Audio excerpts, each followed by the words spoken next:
I had a client whose website I built probably about 18 months ago, and I met her, it must have been 6 or 7 years ago for the first time. And we'd occasionally bump into each other at a networking event. We met at a networking event. And she says to me, she knew then that she would get me to build her website, but she just didn't know when she would do that. So being on Instagram, and she's on Instagram, has kept me top of mind with people like that. But whenever you ask them, how did you find me? Which, of course, like I have been taught well to do. I always ask clients, where did they find me in the first place? She would have said a networking event. And whilst that's true, I also did a very close friend of hers website, and we've been following each other on Instagram over the years. So it took about 4-5 years between me first meeting her and her becoming a client. And if I hadn't been on social media, and apart from the fact we did bump into each other a couple of times at the same networking event, then she would have forgotten who I was. Welcome to the Web Design Business Podcast with your host, Josh Hall, helping you build a web design business that gives you freedom and a lifestyle you love. That clip you just heard in the beginning is Marie Brown. She is actually a founder of my community, Web Designer Pro. I have been able to track her progress for years now, and I have been so impressed with so many aspects of her business. In fact, she was actually just added to our recent inspiration area in Web Designer Pro. But one of my favorite aspects about what she does in her business is the way she markets, specifically with Instagram, and how she gets clients both directly and, as you just heard there, and as we'll expand on, indirectly. So if you are interested in using Instagram and knowing some of the top proven strategies to get clients, quality folks, via your Instagram and to stay connected with them, and how to do it correctly and how to do it maybe sustainably, I think you're really going to take a lot from this episode. You can connect with Marie at her website, beyondthekitchentable.co.uk. She was also a guest on the podcast 3 years ago. I can't believe that, back in episode 229, where we talked about more Instagram strategies. But in this one, we just get a lot more granular and a little more detailed to see what has worked for her for literally years now. So without further ado, here is Marie to help you with getting clients through Instagram. Well, Marie, it's great to have you back on for round 2 of the podcast here. No, thank you very much for having me back. It shows that maybe I didn't do such a bad job first time round. You absolutely did not. I was just saying, we just came out with the inspiration space in Web Designer Pro, which is just like a collection of just examples of members and their sites and their services and their offers that I often refer to. And you are one of them. And I think one reason I consider you a true Web Designer Pro and somebody who I like to reference and show like what you're up to is you have stayed really consistent with marketing. I mean, there's a lot of things that, make you fit the bill, but I feel like an area of superpower for you is just your consistency. Like, it has not waned. It has not trailed. And that's not the case with most people, especially on social media. So I thought it might be kind of interesting just to dive in to see what you've learned and what's working, what's not, all the above. Yeah. Well, it's interesting you say about consistency, because I've been inconsistently consistent, I think. In that it depends upon the platform in part. So Instagram is my main social media platform, but I've also dabbled in LinkedIn.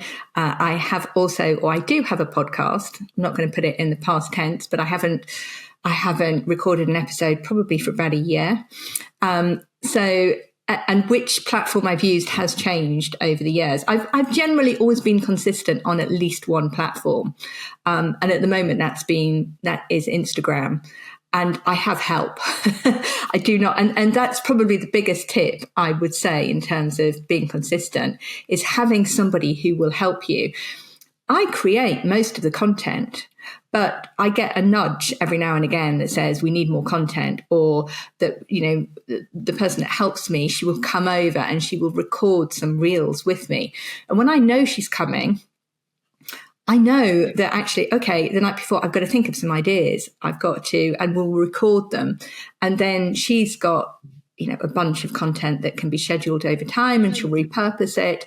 So all of the ideas really, and all of the content is coming from me, but she's repurposing some of it. And as I say, she gives me a nudge when we're getting a bit low, which is at the moment. What is what's your cadence? Are you do you bulk enough content to do once a week at least? Or I know it's fluctuated. You've tried some different platforms. What is your typical cadence? So on Instagram, it's 3 times a week, and it's been 3 times a week for over 6 months. Obviously, when it was a podcast, I was doing that once a week. And Facebook, if you go back before Instagram, when I was mainly on Facebook, I can't remember what that was, probably again about 3 times a week on a platform. And I'm trying to do 3 times a week on LinkedIn as well at the moment. I'm not that successful in terms of being as consistent, but I'm not doing too badly. And I also email my list weekly as well. Mm. And I've been consistent with that again for probably a little less than Instagram, but since about February time, I've sent an email every week to my list. So weekly email 3 times a week on social, ideally. Are you repurposing the exact same content for LinkedIn at all, or is that a different approach of content style? So I don't tend to repurpose my Instagram content. I sometimes repurpose my email to LinkedIn or vice versa, because I take a slightly different approach on my emails. I do what I call my Sunday sermon. It is actually on a Wednesday, but I always try and do a story that has a lesson in it. And sometimes I've repurposed those for LinkedIn, or indeed sometimes I've had a story that's done well on LinkedIn and I thought, I could repurpose that for email. And email tends to be longer than the LinkedIn post. So yeah, there's definitely some repurposing between those, but occasionally I'll repurpose something on Instagram. So I put a post out as we're recording this. I put a post out yesterday on LinkedIn, which is it's in the bank to go on to Instagram in the next couple of weeks. Gotcha. Yeah. Why not just duplicate the content from Instagram to LinkedIn? Is there a certain reason? Do you feel like does it just not perform as well, the video? I mean, I've heard conflicting things about video on LinkedIn. How timely. We're recording this the week of the episode where Joe McKay, a LinkedIn expert, is on the podcast talking about LinkedIn. So why not just, literally copy the content straight over and duplicate it to LinkedIn? Yeah, it's funny because I've just listened to about 3/4 of that episode. I haven't quite got to the end yet. And he makes some great points, particularly about the content to post. I kind of feel that I have some commonality between Instagram and LinkedIn in terms of the audience. So some people would see it twice. Now, many people will say that's not an issue at all. Personally, I don't like to see the same content on more than one platform, if all of the time. I don't mind it occasionally. That's just my personal preference. But the rest of my audience on LinkedIn, I feel is quite different to my Instagram audience. And so I'm just not sure it's quite the right content to put out for my LinkedIn audience. So I'm not very good at doing case studies, but a case study is something where I would do it on Instagram and I would do it on LinkedIn. But some of my reels that I do on Instagram, I don't feel necessarily right for my LinkedIn audience. Is that just a gut feeling that you're following, or do you have any data to support that? I have no data whatsoever. My audience on LinkedIn is funny, and I think that's one of the reasons that I haven't done as well on LinkedIn. But I used to work in corporate, and I still have a lot of people from my corporate background. I've also attracted an awful lot of coaches on LinkedIn and an awful lot of people who just want to sell to me. A lot of people who are definitely not going to be clients, and I now usually just decline their invitation. So, for example, developers from overseas who have no interest in being my clients, they just want to sell to me, and I'm not interested. So, I don't have a great audience on LinkedIn, and I feel it's more coaches. A lot of it is more people trying to sell to me. A lot of people from my old life, if you like. And some of those may need a website or know people who do. But it's just a very different audience. My Instagram following is very much my target audience. And the other thing is stories don't work as well. Those stories that have a website lesson don't work as well on Instagram. They're too long in terms of the words that you need. And I get to do them on a carousel. But again, it would just be too wordy to get the point across. No, that's a good point. I've definitely seen a a difference with written based content like that that's good for long form posts or email versus short form snacks like Instagram. Now, you mentioned the difference there between the type of folks who are following you on LinkedIn or connecting with you on LinkedIn. Is that still intentional? Because what you just said about your ideal clients being on Instagram, I would wonder, like, why do you even need LinkedIn? Or are you just using it to continue to expand your professional network, but not really relying on it as being your direct clients? Is that kind of a play for you on utilizing both of those channels? That's a really good point. And that's why I blow hot and cold on LinkedIn is I'll give it a go for about 6 weeks and I think I'm not getting anywhere and I'll just come off it for a few months and then I'll try again because I think it should work for a business like mine.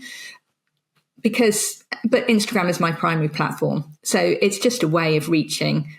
I've got plenty of connections on there.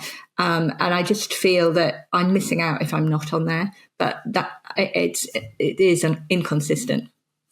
Interesting. Yeah, just kind of dissecting as you're talking, like why LinkedIn? Why even bother? But I imagine there must be like an ulterior motive, maybe aware of it or not, that maybe it's just a connection, professional network builder that maybe is worthwhile having there. Because I think it's important to remember too, like everyone probably needs to have a main channel, but you always want to have some sort of backup or something in there. I mean, even as a business, like I have my newsletter, my podcast, my YouTube channel, a few different assets that I could ramp up or ramp down depending on the season. So it sounds like for social media, it's probably a wise strategy too, without getting sucked into trying to do 5 different platforms well, which we all know is just impossible without a huge team at scale. Yeah. So, I mean, I very much feel that Instagram is my main platform and I'm trying to post there 3 times a week. And I've got help to make sure I keep up that cadence.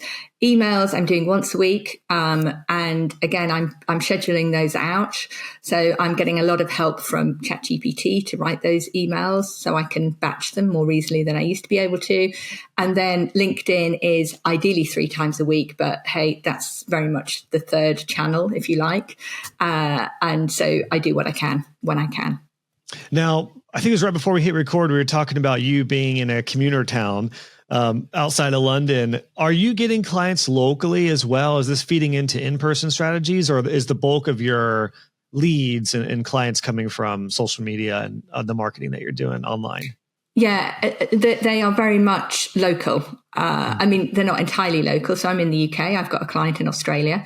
But most of my clients are local, and a lot of them are either from the town that I live in or the town next door to me, or certainly within a 10-mile radius.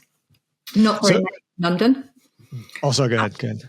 Yeah. So, and it's been a deliberate strategy to target a local audience just because they very much fit the demographic of the type of person I want to help. So we live in as you say, a commuter town just outside of London, and it's a pretty wealthy area. And there are a lot of women in particular, some men as well, who have, often precipitated by having children, but some kind of life event, they have decided to move away from their corporate or public sector career and set up on their own. And so we have an awful lot of yoga teachers, nutritional therapists, interior designers, etc. And often they will start by having a website that they've built themselves, or that, their neighbor's brother's cousin has built, or something like that for them. And it's been very much, it will do for now. It's a presence. They haven't wanted to invest the funds. And where I like to come in is once they're 2 or 3 years down the road and they are actually starting to take the business more seriously. It might be that their children have moved off to secondary school and they're older and they're a bit more independent. And they think, okay, this is now serious. I want a professional image to go alongside taking my business more seriously. And they are very much the kind of person that I'm ideally suited to help. That was my story in many ways. And so, they don't want to they find working with a woman usually more comfortable because they don't necessarily worry about the fact that they're, as they put it, technophobic, and they feel they can just relate more. And so I go to a lot of networking events that has that kind of person. So there's a local Mums in Business, for example, which I'm very active in. And other networking events as well that have that demographic and others often. So there's a lot of marketing you're doing that we're not seeing just on your Instagram and in your newsletter and stuff. It also helps, by the way, Marie. I mean, your brand, I'm sure this was intentional. I think we talked about this in your first episode. You were on 229. That was already like 3 years ago. Isn't that wild? But I remember you saying, like, we talked about your brand and how Beyond the Kitchen Table, like, it's very cool to have a brand name that is also the service that you're helping clients with. Like, you're literally helping them take their little side business from a laptop on their kitchen table to the real world and really making this thing sell. Hats off to you for doing that. I don't know if that was in the plan from the day one or if that was just your story. And like you said, it just, naturally led to helping your clients because you were there not that long ago. But it's funny because it was part of the original plan, although I thought I was going to be helping e-commerce businesses. And early on, I think the first couple of clients I got weren't. One was a coach, one was a Pilates teacher. I think they were my first two. And then I did a skincare brand. So that was e-commerce. And then I decided, you've got to sell a lot of pots of face cream to pay for a website. And the customer journey is very different. So I decided to focus on the service-based businesses, because if you're, I don't know, a physio or, even a yoga teacher, you don't need to sell that many in order to be able to recoup the cost of a website. But if you're selling pots of face cream or candles or T-shirts or whatever it might be, the margins are pretty low. So you've got to sell a lot more. And I just preferred to work with service-based businesses. There are a lot more of them around as well. Yeah, especially based off of your area, it sounds like. Now, the big question is, if you're getting so many of your clients locally and you're doing a lot of in-person things, you're comfortable, you're charismatic, you enjoy it, you're a people person, you like service-based businesses and probably brick and mortar stores, I imagine, stuff like that. Why even worry about Instagram? Does that tie into the in-person stuff? Yeah, it does. And I get very few clients will say they found me on Instagram. So my typical client is somebody who I met at some point at a networking event. They know somebody whose website I've built, and it may be a close friend, or it may just be that they've seen it, and they have followed me, usually on Instagram, for a while. And then they become a client, or there's 2 out of those 3, if not all of them. And I had a client whose website I built probably about 18 months ago. And I met her, it must have been 6 or 7 years ago for the first time. And we'd occasionally bump into each other at a networking event. We met at a networking event. And she says to me, she knew then that she would get me to build her website, but she just didn't know when she would do that. So being on Instagram, and she's on Instagram, has kept me top of mind with people like that. But whenever you ask them, how did you find me? Which, of course, like I have been taught well to do. I always ask clients, where did they find me in the first place? She would have said a networking event. And whilst that's true, I also did a very close friend of hers website, and we've been following each other on Instagram over the years. So it took about 4-5 years between me first meeting her and her becoming a client. And if I hadn't been on social media, and apart from the fact we did bump into each other a couple of times at the same networking event, then she would have forgotten who I was. So it's useful to stay top of mind. I'm so glad you told that story, Marie, because that is what I think so many web designers need to hear, especially with all social media. It's very hard to track sometimes. And like you said, most people aren't going to say, I found you on this channel, especially if it's in that form to where you don't have a huge household name. So you don't have hundreds of thousands of followers, but the power of that is just what you said, staying top of mind. I almost feel like it's worthwhile having like an additional field that's like, okay, how did you find me? That's step 1. What persuaded you to move forward? That's step 2, because that may be the Instagram. It may be more of a conversion tool after the connection. So I really appreciate you sharing that. It's a bit like clients, or potential clients. You'll speak to them and they'll say, my website doesn't bring me clients.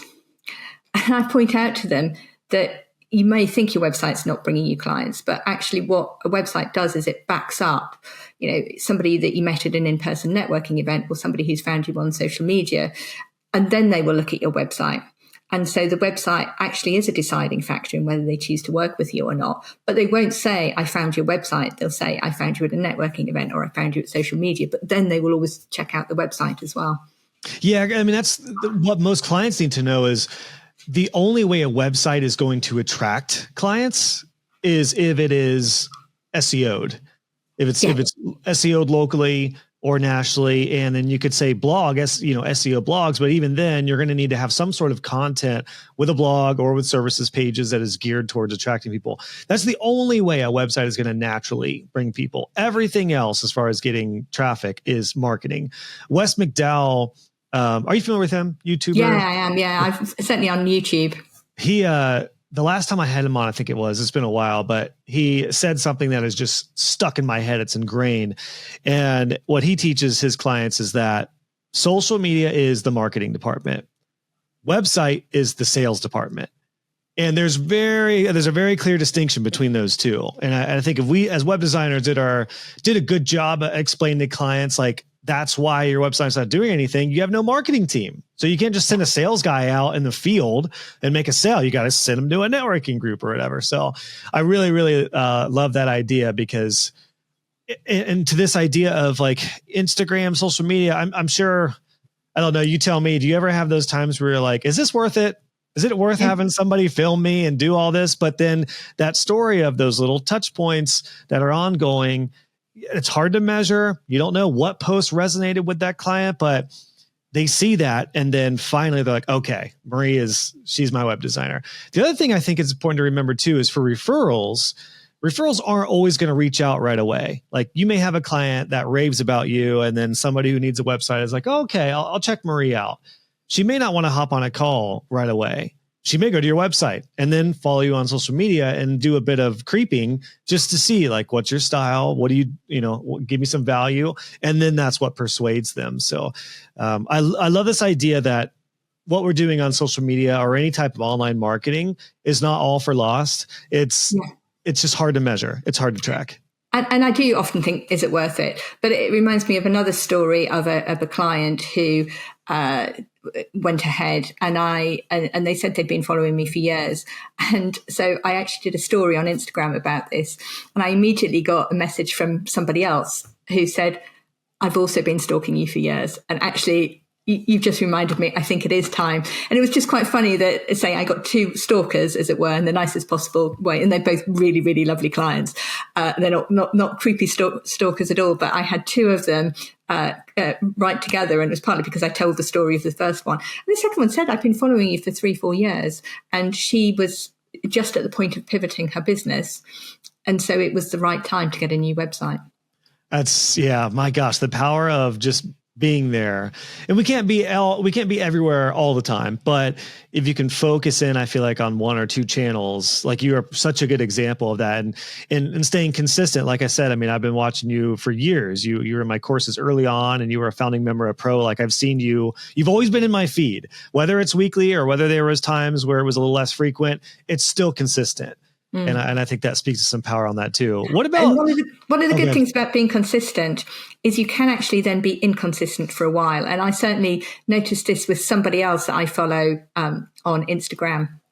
And she used to be there all the time on stories. And I met her at a networking event, and we were chatting, and I said, follow you on stories. She said, I haven't actually posted for 3 months. Really? And I just remember seeing her all the time. And the fact that I hadn't seen her, obviously, for a little while, it didn't really matter, because she was still so top of mind because she had been consistent for so long. That's such a good point. It does kind of build up a bit of almost like a credit, right? Almost like a bankroll, where it's like, yeah, you can take the foot off the gas. You can go on vacation for a week or two and not worry about posting. Like, no one's going to care if you don't post every week.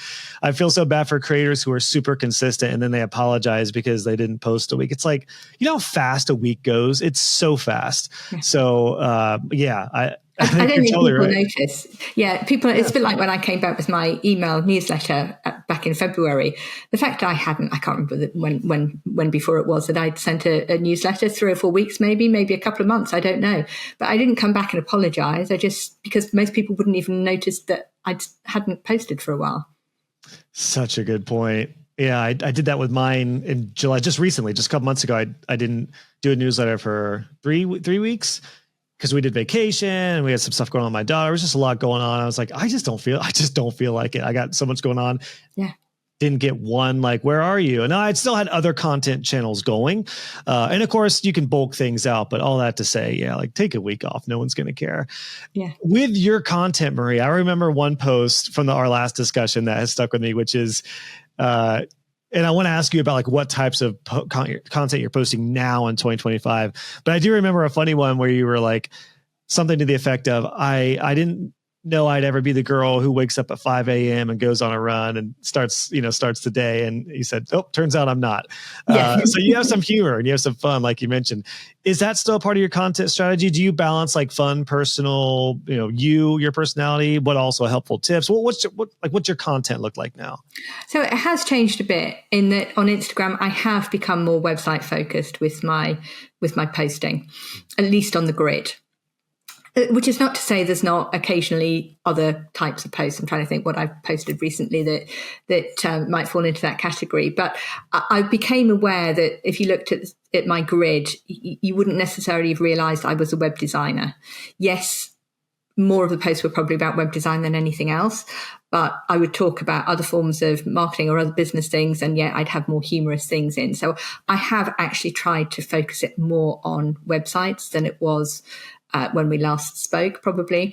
But in my stories, I certainly post more personal stuff and probably more humor. So I have a dog who's just walked in and opened the door. He has not closed the door, but he features quite heavily on my stories because he's a little monkey. I mean, he is a dog, but he escapes from the garden and things like that. So I often post about him on social media, or on Instagram stories in particular, but rarely on the grid.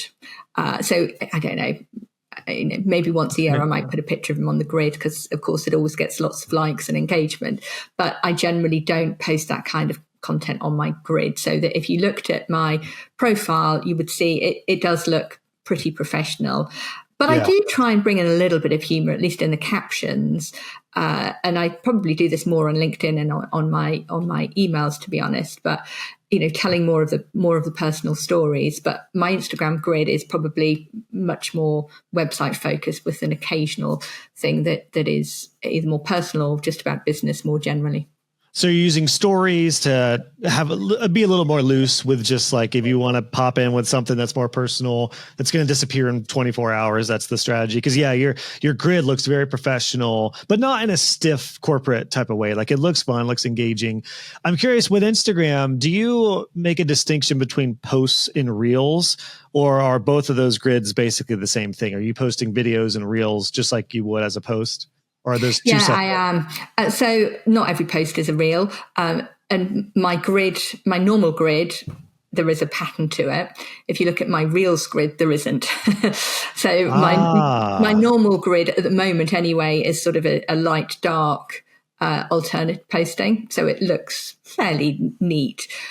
But the which one of those are reels and which one of them are posts, it would just be too difficult to try and keep that kind of aesthetic going on the reels grid as well. So we just decided let's just go with the flow for that. Because you're doing a lot of carousels, you're doing some text heavier Instagram posts. And by text heavy, I just mean there's not like one I'm looking at right now is just text in the background color, more quote style, but that's obviously not going to show up in reels, but you put emphasis and priority on the grid for posts versus reels. So in terms of content, I do talking head reels, which are usually some kind of website tip. I do B-rolls with text over the top. In theory, there are also website showcases. There haven't been any of those for a while, and I've never quite managed to find the right format for those. Sometimes I've used them as carousels. Sometimes I've done them as reels. I've got another version coming out of that soon, which I've been doing some trial reels on. And then I do carousel posts. I'll do text quotes. I think that's about it. I think that's it. It's basically 4 types, plus, as say, the case studies as well. How are you balancing? You mentioned the DMs that you might get from somebody who's like, they're just poaching you. They're not going to actually buy from you. How are you protecting yourself from just attracting web designers who are not a fit for you, not a client? Yeah. Because you're talking about website tips that could apply to all web designers, but you are doing a good job at seemingly keeping a boundary between website designers and then DIY business owners or true entrepreneurs or, owners. Yeah, I mean, coming on this podcast is not going to help me. Sorry about that. It's an audience of web designers, but I don't mind if web designers follow me, to be honest. It is what it is. The more people I can get engaging on my posts, the better. But I have a lot of, particularly my stories, it's existing clients that see them. It's people I know personally who are probably not going to become clients. And then there will be a few, but not that many, that don't fall into either of those camps. A few of those might be web designers. Many of them aren't. If I look at their profiles, they're not, but I don't generally sort of track who they are and who they're not. I just figure I'm going to post the type of content that I think is going to work for my ideal clients. Yeah. And anybody else who picks up on that, then, not a problem. Well, and I just want to overview, because I'm looking at your Instagram right now. Let me just share some of these titles. I encourage everyone to definitely check out Marie Beyond the Kitchen. It's Beyond the KT is your handle on Instagram. And of course, we'll have your website. Sadly, Beyond the Kitchen Table is taken, and it's somebody who doesn't use that profile. It's the dormant profile, I think. Or they maybe just use it to view other posts, but they don't post. It's so annoying. I think it's somebody local as well. I must make an effort to find out who actually has that. Track them down, get the handle. Yeah. So you're totally right. I mean, even just scanning your grid on Instagram, a lot of these posts, whether they're carousels or reels, my top sources for free stock photography. So yeah, web designers could use that, but that's actually really good for clients. Websites don't need to be boring. Let your personality shine through, obviously very clearly to your ideal demographic. Did you build your own website? Good for a client, not sure where to put your keywords. Again, that's, some of these are web designer tips like, but you also may be hinting at some helpful content for tech savvy clients too. Who owns your website? The rise of zero-click searches. Are your testimonials working hard enough? Why visitors are leaving your site without taking action? That's good. Keywords are not spaghetti. That looks fun. All that's want to get website photos you like, read on. You're obviously, like you said, it's very clear that your content is, yes, it can be helpful for other industries and creatives, but those are the kind of things that I imagine you're helping with your clients out with almost every project, right? Yeah, and I do want to have more website showcases in there because I think that's better at converting people rather than just educational content. So it's probably a little bit educational heavy at the moment, but that will hopefully change. It hasn't. If you go back a bit further, it probably has been a little bit more balanced. But I'd say I have just struggled with actually getting a format that I'm happy with to do those showcases. And I've also had the situation, I've got a huge amount of work on at the moment, but actually the number of websites that I've completed in the last couple of months has been quite small. So I haven't had as many to showcase as ideally I would like. Oh gosh, so you could go back through your portfolio, even if it was 3 or 4 years ago, still apply today with sharing what works. Did you happen to see the pro training that Kristen did last month about her launch packs? No, I have that one too. I must go and watch that one because that's something I don't do. I don't do launch packs for clients, but I would like to. So it's something that's on my list of things to do in the summer when I'm quiet. I was just going to say, I would like, as far as like thinking of a good format to showcase client results, I mean, what she did in that, it's a Canva template, but the way she did it is so simple and so genius. And it's also, she kills two birds with one stone with those launch packs because it's a testimonial and a case study, like, portfolio piece for you, but also she tags her clients and they can share it. So I would definitely recommend checking that out just because you may see that and maybe you'll make your own version, but you might be like, oh, shoot. Yeah, let's do that. Just try it. Maybe try it out just because I thought it was a really interesting, way to like, again, get the most out of like a case study piece in that you're tagging the client there, sharing it. It looks awesome on your grid, on your portfolio. So Might be something worth I will do that because I didn't realize that was in there. That's given me an incentive, I guess, to look at that sooner. I did actually just want to pick up on something that you said about, those sort of more personal posts or those more humorous posts. And funny enough, actually, I am doing more of that in my emails and on LinkedIn than I am on Instagram. So I was doing it on Instagram, but as I think I said, I do what I call my Sunday sermons on LinkedIn and on my emails, which is a story, usually a personal story that has a website lesson in it. Sometimes it may not be a personal story. So I did one recently about it's Wimbledon here, and so about the lack of line judges because they've just replaced line judges with tech, and about the fact that they added style, and it's not just about things functioning, but actually when it comes to a website, it's, style is important as well as the functionality, and asking people whether they missed the line judges at Wimbledon, for example. So, but also say sometimes I'm using it as a personal story, usually something that I have, to my own embarrassment about, there's a time that my car broke down outside of my daughter's school when I was picking her up early. And, 17-year-olds they get embarrassed incredibly easily. But we were going to have to, call out the roadside assistance. And the issue was the battery had gone on my key fob. And we managed to get the car working, but that was because I ignored the warning light on my car for a couple of weeks, and of course it then breaks down. And again, there's a website lesson. So, funny enough, I bring in that much more personal into other formats, and I haven't done it so much on Instagram. Maybe I should bring it back to Instagram, but it's a way of finding a way to do that, whilst also making sure that people know that this is about websites. When you have your social media person over to do, because you're doing like B-roll video and stuff, do you do enough content for a certain amount? Do you have a timed amount of weeks, or do you just kind of hope that lasts for a quarter? What's a typical session? How long does a session last you? Yeah, it depends on how much time we've got between us. So it's at least an hour, sometimes two, and we do as much as we can basically. And we're a little bit short at the moment. And she's going on holiday, I'm going on holiday. So we've struggled to find a date, which means it's been a longer period of time than it would normally be. So, probably ideally we do them about every 10 weeks, and we do enough content in that space of time. So B-roll is obviously very easy to do. But the talking heads, it depends upon how many I've actually got planned out and how many we get done. Because the other thing is that she turns up and I look through the list and go, actually, no, I don't want to do that one. No, I don't want to do that one. So the list gets shortened.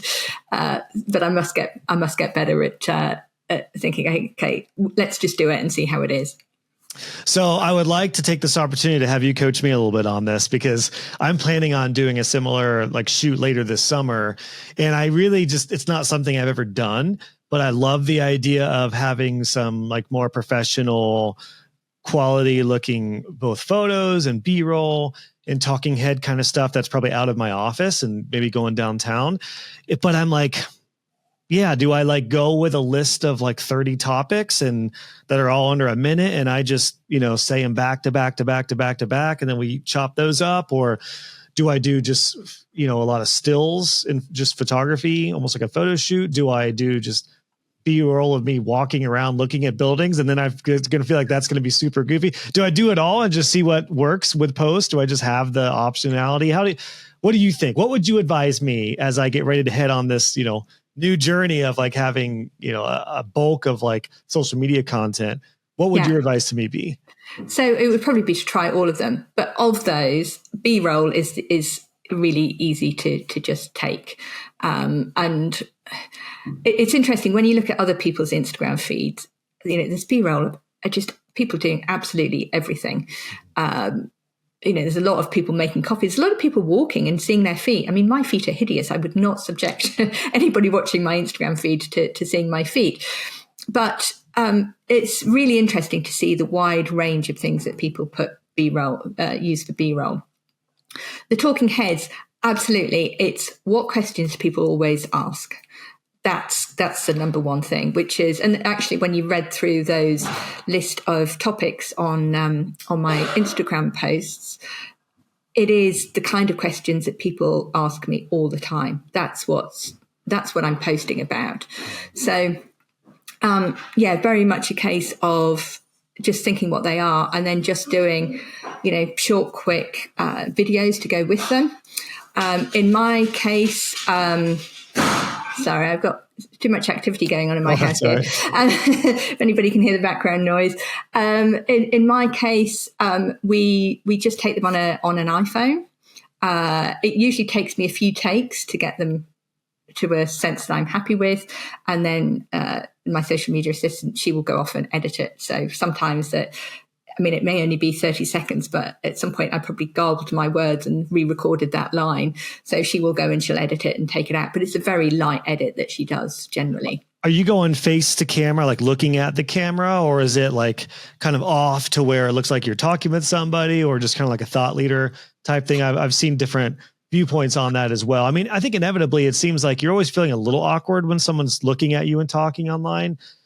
Yeah. As I'm literally doing that right now for YouTube watchers, but I'm wondering, like, for social media, do you get better engagement if you're not staring straight at a camera?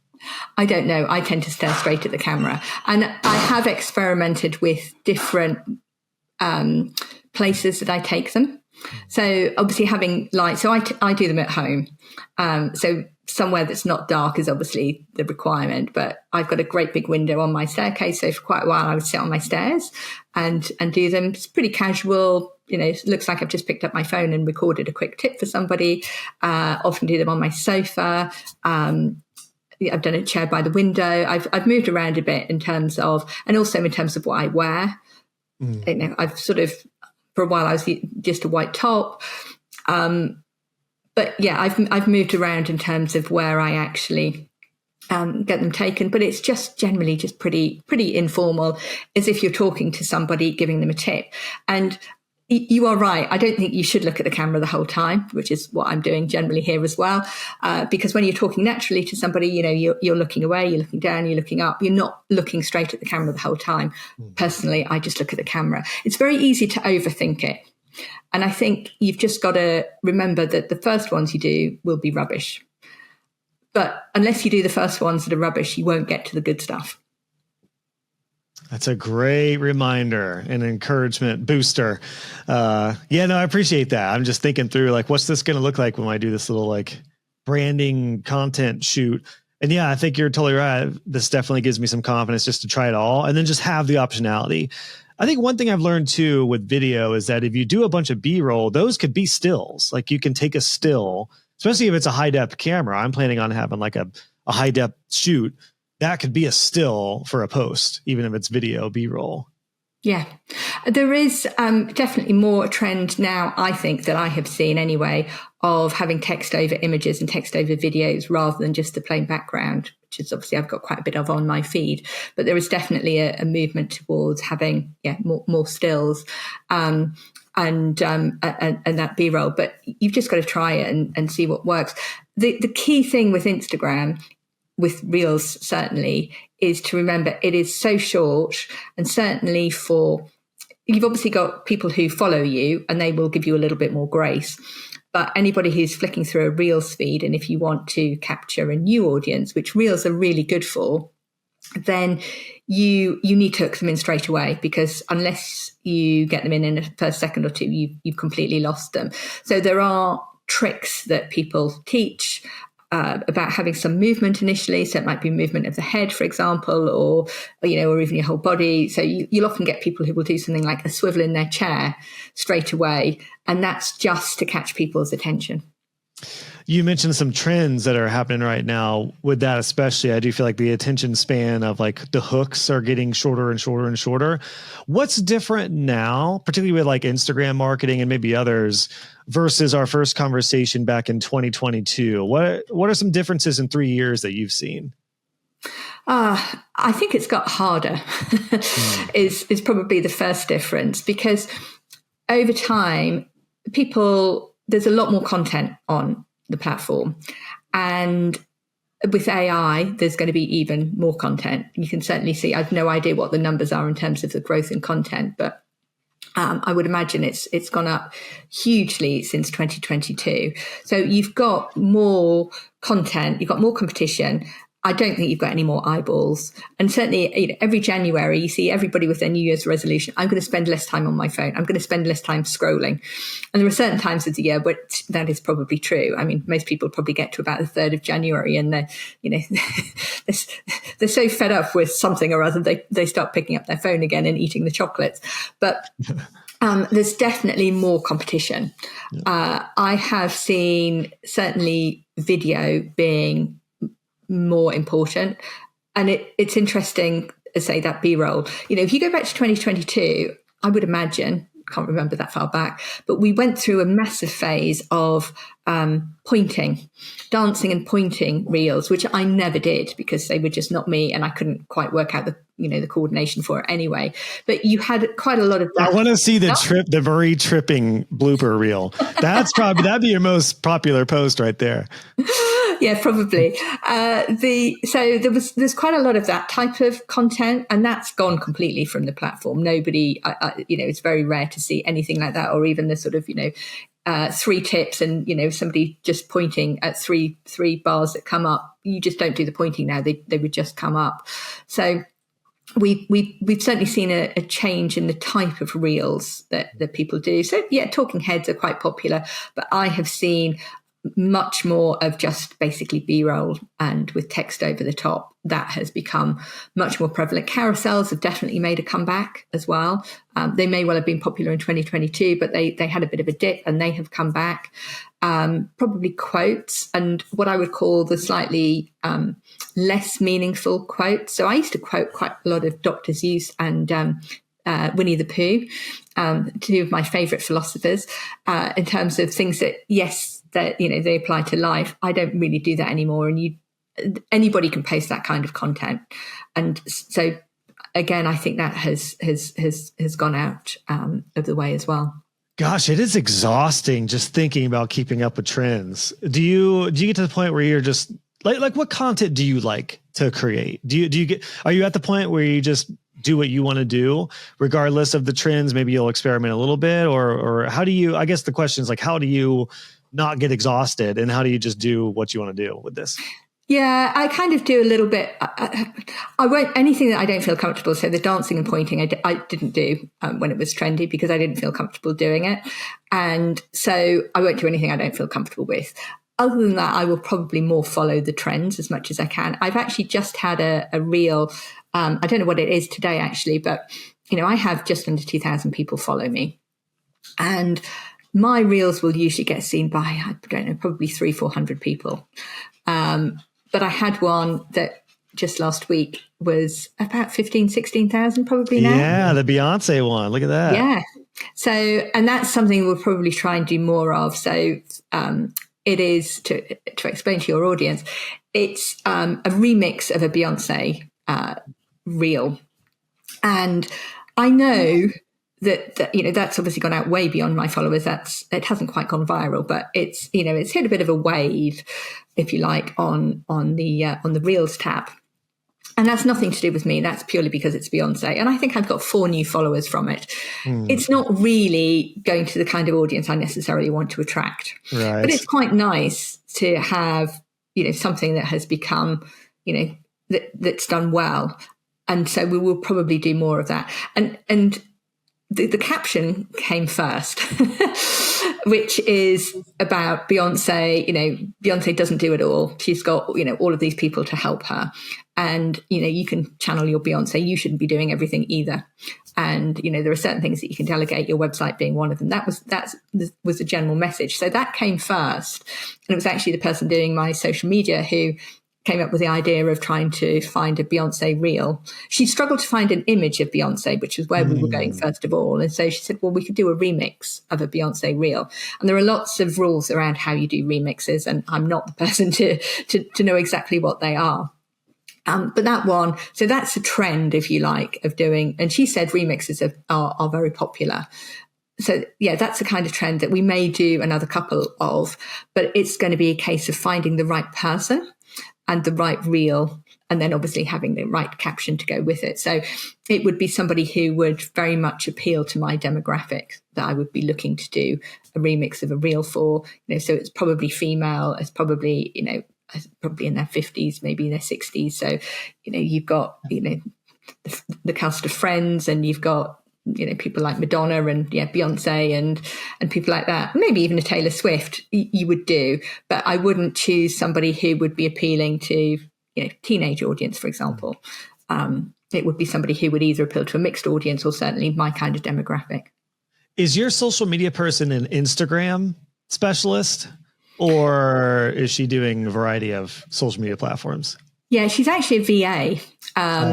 She's a little bit too busy to really be I'd love to actually have her help more with more generally as a VA. In terms of social media, Instagram is what she knows best, but she's not a real Instagram specialist. She's UK based, so it's not like getting somebody in the Philippines or somewhere like that. She's not cheap, but also she's not as expensive as a social media manager necessarily would be. And she's somebody who, when I found her, was fairly early on in her journey. So she was happy to come over here, which is not very far from her home, and film stuff and then repurpose it. And as I say, she actually likes doing the social media more than she likes doing any of the VA stuff. So she has ended up becoming a bit more of a specialist in that. And she manages quite a few other businesses. I know she manages their Instagram as well. I was just thinking for, web design business owners and small agency owners or studio style shops, like getting an intern of a younger generation now is probably a genius approach to help with marketing, just because they know these platforms better than, us old folk in our 30s and 40s and 50s. So it's like, if you can get somebody who knows the trends, or at least is in alignment with, some tips that you don't have to research, I think it's a bit of a hidden gem for marketing. It is, but I will say that as a parent of a 20-year-old and 18-year-old, is that although they know Instagram, certainly my daughter knows Instagram better than I do, although she's more on TikTok, I think, than Instagram, but they don't know the audience. And you really need somebody who knows both. So yes, things like recording your talking heads, you could definitely getting somebody to edit it. That's definitely something that you could get somebody like that to do. But coming up with, let's say, those the kind of remixes of the Beyonce video, my daughter probably would never have thought about Beyonce, because that's not her demographic. Gotcha. Yeah, I know I had a pro member, Blaze, on a little while back, who is killing it with his little reel videos. And I learned a lot in that discussion, just with the idea of how he does not go past 27 seconds on videos. Yeah. I can barely get through, a sentence in 27 seconds, let alone do that. But, and the power of hooks and those little things like that I do think it's important to remember these platforms are not that long form content can't work, but I guess I'm from a different school basically than what these platforms are catering towards. Yeah. So there is something to that of challenging yourself to step out of probably your comfort zone, not to do content you don't want to do, but maybe to just restructure content if it's going to be a priority, to make sure it's worthwhile doing. Cause what's this, if I put a 5-minute reel out that's just me talking, I know it's not going to do well. I would actually like to do that, but I just, in most cases, it's not going to be worth the time. So that's kind of what it's not. And I can't remember how long reels you can do now. I think they did merge them with longer form video. There may not even be any constraint in terms of how long you can go, or it might be 60 or 90 minutes. But yeah, I was thinking it was 3 minutes. Maybe it's different now. It was 3 minutes, and then I don't know whether they changed it again, but I don't go up that long. And it is very, very difficult to keep somebody's attention for that. Instagram's not really the platform for that. The other thing to say actually on Reels, and I say this more from a user point of view, is always caption.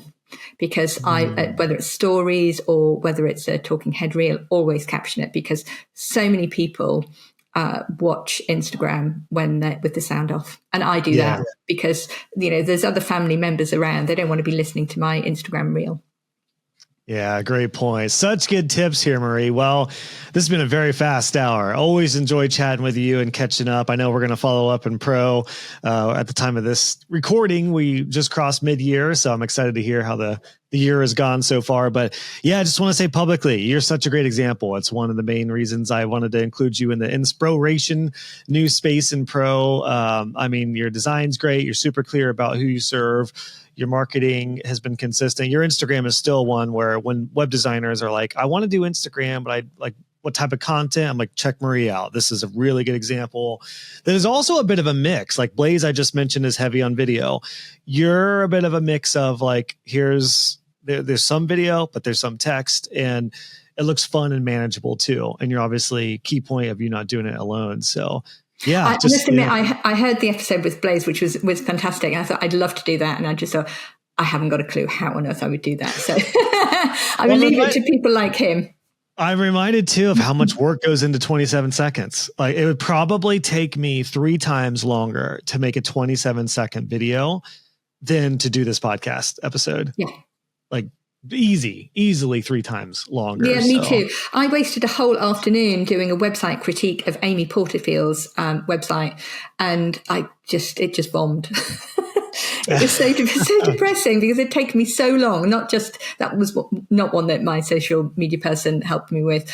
I went through and I'd worked out what I was going to say, and I had the screen rolling and everything like that. I think the reason it bombed was because I didn't caption it, because it was difficult to caption it with the screen roll, and it was too static to begin with, and it just completely bombed. And it's like I spent a whole afternoon, and I was going to do a series of those, and pick on other people who are famous' website and do critique both positive and negative. And it's just like, if it's going to take me all afternoon and it's not going to go anywhere, then actually no. Yeah. Well, as your coach, my challenge is for you to go through Kristen's training in pro and try the launch pack thing, or at the very least showcase your work in a similar style, just because I really think that's going to be an awesome boost for you. And as you mentioned, that's like a conversion piece. That's not just educational. That's like, here's what's working for clients. Here's their new site. That's the like, okay, I've been creeping on you for a couple of years. Now I'm ready to move forward type of thing. I will certainly do that. And I've got a reel coming out hopefully soon. I'm not in charge of the scheduling, which is why it goes out 3 times a week. I'm not in charge of the scheduling, but very soon there's going to be, I hit a milestone of 100 websites earlier this year. So that one is going out hopefully very, very soon. And that's awesome. That's a flick through, not of 100 websites, because I don't have screenshots of all of them, but of quite a lot of websites. So I'm hoping that one it's not quite the same as being a case study, but I just put it on LinkedIn, and it's really interesting. You get a lot of, wow, 100 websites, that's kind huge. of engagement. That's a great milestone, Marie. Congrats on that. When did you get started again? Was it 17? It's about 2017. Yeah. End of 2017. Yep. That's awesome. Congrats. Cause you're not doing like a productized where you're kicking sites out in one day. I mean, you're doing a lot of custom work and a lot of heart and soul in each one of these things. So yeah, most of them are fairly short websites. I mean, I don't do, 20, 30 page websites. I've done 1 or 2, but they're generally pretty short. Yeah. Well, you're a total web designer pro, Marie. I just absolutely love seeing what you're up to. So keep on doing it. I'm excited to follow along. And again, you'll just continue to be a great example. So thanks so much for sharing again for round 2. I'm already excited to see what we do for round 2. Maybe round 3 will be when you're all in on LinkedIn and then you drop Instagram. We'll see. Yeah, maybe you might have to wait a bit longer for that one. Deal. All right, Marie, thanks for your time. This is great. Thank you very much.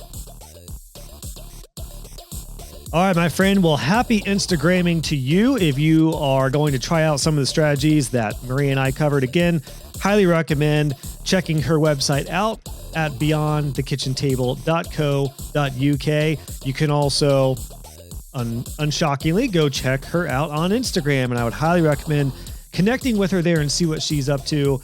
She is at beyondtheKT is her handle on Instagram, so go check that out. And I do hope this helps you land some clients via Instagram, if that's your jam. So leave us a comment. The show notes at this episode are going to be found at joshhall.co/392. We'll have all the links and everything mentioned. So head over there. You can also drop us a comment. I'm sure Marie would love to see your thoughts on this one and your takeaways. So joshhall.co/392. And I can't wait to hear how this one helps you. Cheers, my friend.